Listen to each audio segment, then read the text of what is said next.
The global death toll from COVID this year has already surpassed that of all of 2020, with many poorer nations now bearing the brunt.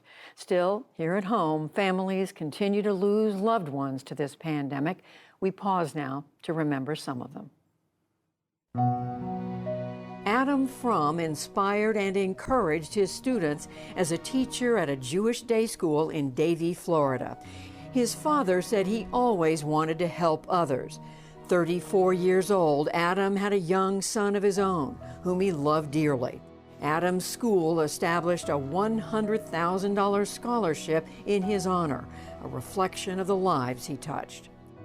It was her eyes and smile that Reginald Brinkley remembers most about his wife, Maisha Oni Mohammed Brinkley. They were married for 24 years. She always put others first, he said, and if she saw a problem she could fix, she'd fix it.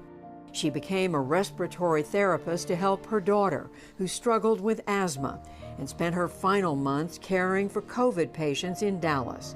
She was 43. David Anthony Kraft was creative and meticulous, his wife told us. As a writer for Marvel and DC Comics in the 1970s and 80s, he brought subtlety and humanity to characters like She-Hulk and the Defenders, she told us. David counted comic book legend Stan Lee as a mentor and also wrote for television and rock magazines. He went on to settle in Clayton, Georgia, where he got married and had a son.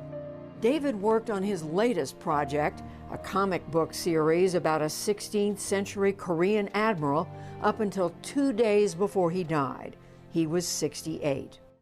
63-year-old Amalia Ugbegai Backleg was known as Mama Amy at the hospital where she worked in West Covina, California. Her daughter said nursing was her calling, and she worked night shifts for almost 3 decades, including during the pandemic. Amalia's husband, Nestor, was her high school sweetheart. They moved from the Philippines to the U.S. in her 20s and had 3 children and 2 grandchildren. Her daughter told us their house was always full of music, friends, and family.